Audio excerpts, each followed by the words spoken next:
Ladies and gentlemen, Arsenal have just beat Nottingham Forest in this week's Premier League opener. A 3-0 win for Arsenal at the Emirates. Not the ideal start for Ange Postecoglou, being the new manager at Nottingham Forest, of course, since the departure of Nuno Espirito. And obviously, Ange being previously the Tottenham Hotspur manager last season, it was very interesting going into this game. Big Ange versus Arteta once again, but on less of a big stage this time. No longer a North London derby, but how were Forest going to approach this game now with Ange in charge? Because Ange has a total opposite way of playing football, the way that they have previously been. Compared to how Nottingham Forest played last season, his tactics and ideals are night and day difference between Nuno Espirito. Under him, Forest played really effective counter-attacking football, sitting deep in a low block and hitting teams on the break, and that brought them a lot of success last season. They nearly qualified for the Champions League, they just fell short towards the end. They had won it ages ago before it was even called the UCL. Last time they played in it was the 1979-80 season. 45 odd years later, they could have been back in it, outplaying their expectations, overachieving what we all thought they would do, nearly getting into that top 5 in the Premier League, holding third place for such a long time but just falling off towards the back end of the season, eventually falling short to teams like Newcastle and Aston Villa, players like Chris Wood banging in 20 goals, Anthony Elanga and Hudson-Odoi on the wings with the pace, that centre-back partnership between Murillo and Milenkovic, Matt Sells winning the Golden Glove, sharing it with David Raya. Forest played very well as a unit,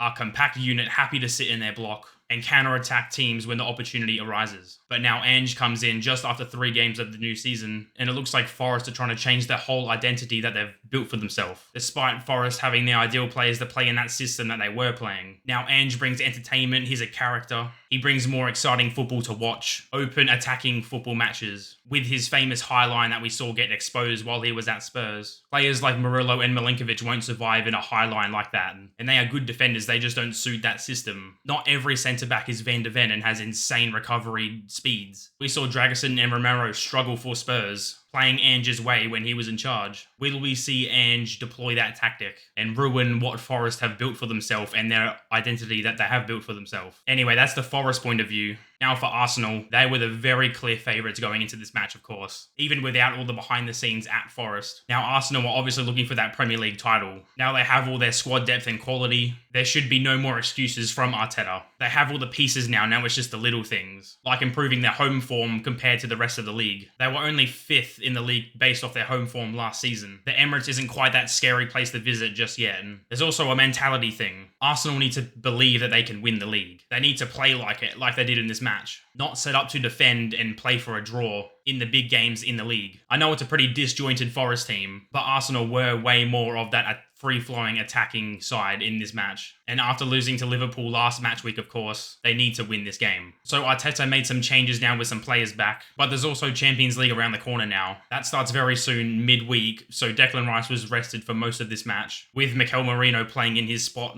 Saliba and Saka are still out due to injury. Martin Odegaard was back in the starting lineup. Ebery Eze got his start, bringing that creative spark that they lack without Saka. Nottingham Forest lined up mostly the same as they normally would, just missing Ole Aina to injury, which was a big one because that opened up a Noni Madueke-sized hole at left back for him to just run rampant. The Forest stand-in left back Morato was just getting cooked. He had Madueke looking like prime Neymar, with step-overs and body feints. He was constantly beating him in the 1v1s and getting past him, getting him behind, winning a lot of corners, and putting the ball across the box a couple of times. Victor Gyorkerez also got the better of Morato too, after sniffing that mismatch to capitalise on. And Forest did actually sign a left-back, Zinchenko, on loan from Arsenal, but since they were facing each other, he couldn't play against his parent club. So Arsenal continued to expose that left side for Forest. The whole first half was pretty much that from Arsenal. And it paid off. Arsenal did go 1-0 up.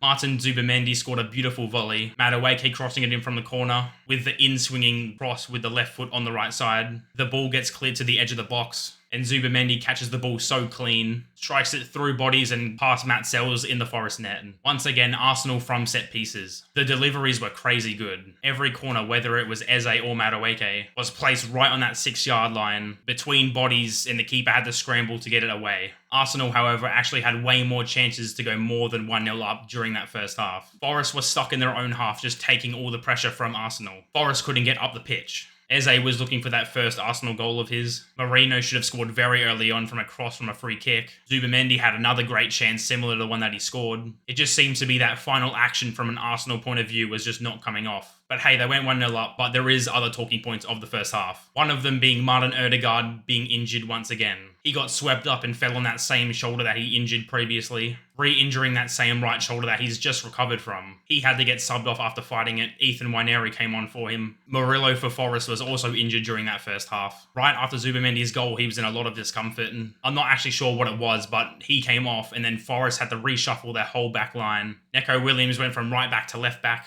Marato, who was naturally a centre-back, was shifted inside. That didn't prove to stop the goal was flowing in, but Madueke didn't have as easy as a time as he was previously. That was a dominant first half display from Arsenal. Dominated possession against Forest. They had all the shots, all the touches in the opposition box. Forest only had one decent chance the whole first half, coming from Gibbs White in the 45th minute. Little 1-2 with Chris Wood, but then his shot went wide. That Arsenal defence proved to be rock solid. So much so that Calafiori was pretty much playing midfield that game. Forest weren't troubling Arsenal, so they could afford to have that extra body in the midfield, with Gabriel, Mosquera and Timber forming a three at the back. But yeah, a very tough first 45 minutes for Ange Postecoglou. The first half finishes with Arsenal being by far the better side. They were only 1-0 up, but it doesn't stay like that for very long, because Arsenal score again within 50 seconds of the restart. Ball over the top in behind to Eze. The Forest defender misjudges it, so it falls to him very nicely, and Eze just puts it on a plate for Victor Gyorkerez for a tap-in 2-0 to Arsenal. An assist for Eze and a goal for Victor Gyorkerez, doing both what they were brought in to do. Eze having that creative spark and that final killer ball. In this game, he had a really nice backheel pass that just split the Forest defence. He's that exciting play that just lifts you off your seat.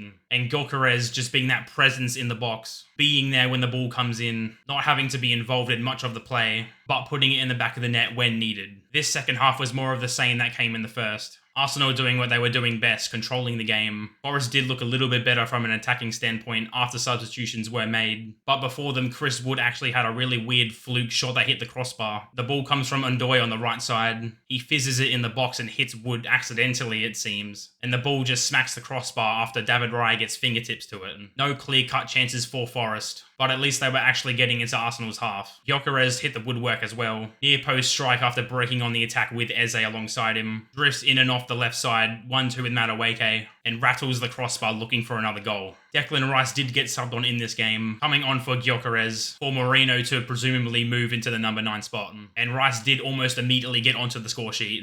Madueke doing all the hard work, ball fizzed in from Yuri and Timber. Rice just couldn't get that finishing touch to tap it in. Lewis Skelly came on for Calafiori. Eze and Madueke got swapped off for Trossard and Martinelli, and immediately Trossard sets up yet another Zubimendi goal. Header from across, places it beautifully, 3-0 to Arsenal. From then on, the game was just put to bed. Forest thought they had won the ball high up the field, but Lewis Skelly was fouled. Trossard could have had a penalty shout, but the game ends 3-0 to Arsenal. And really a perfect day at the office for Arsenal. Zubimendi scoring his first goal was in an Arsenal shirt. Gyorkerez on the score sheet, not much trouble defensively. Forest never looked as if they had a foothold on the game. They didn't trouble Mikel Arteta's side. Zubimendi, man of the match. Madueke had a great performance. There was a lot of question marks when Madueke was signed to Arsenal, even from myself, but he really showed his quality and his ability, constantly beating his opposing defenders in one-on-ones. He was the catalyst to Arsenal's success in this match. Eze got his assist, but you could tell he wanted that goal that he so craves. It just wasn't coming to fruition for him. I thought a couple of times he could have just hit the ball instead of passing it off. I would have liked to have seen him in the number 10 spot in the middle of the field rather than on the left wing. I'm surprised Arteta put Wyneri in the middle at the number 10, rather than putting Eze in the 10 and maybe putting Martinelli on the field at left wing. Eze still had a decent performance, but it was pretty quiet for his standards. I want to see Eze dictating games from the middle of the park. Out on the left, he's just resorted to just cutting in on his right foot and taking shots, which he is good at, but it's just very restricting for Eze.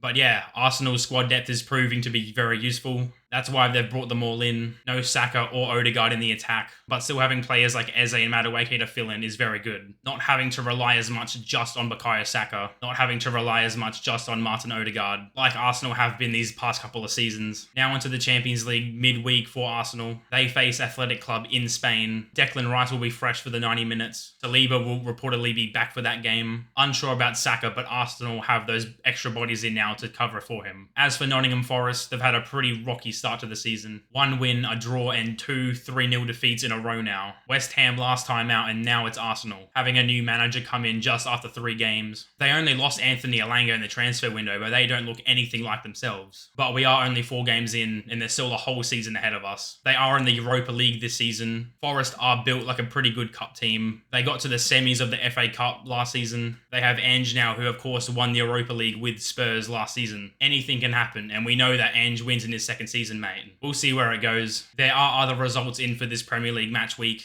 Liverpool versus Burnley around the corner. Manchester Derby yet to happen. The Premier League is back after that really long international break. Let me know in the comments what you guys think about the results. This game even, Arsenal 3, Forest 0. Like, share, subscribe, and I'll see you guys in the next one.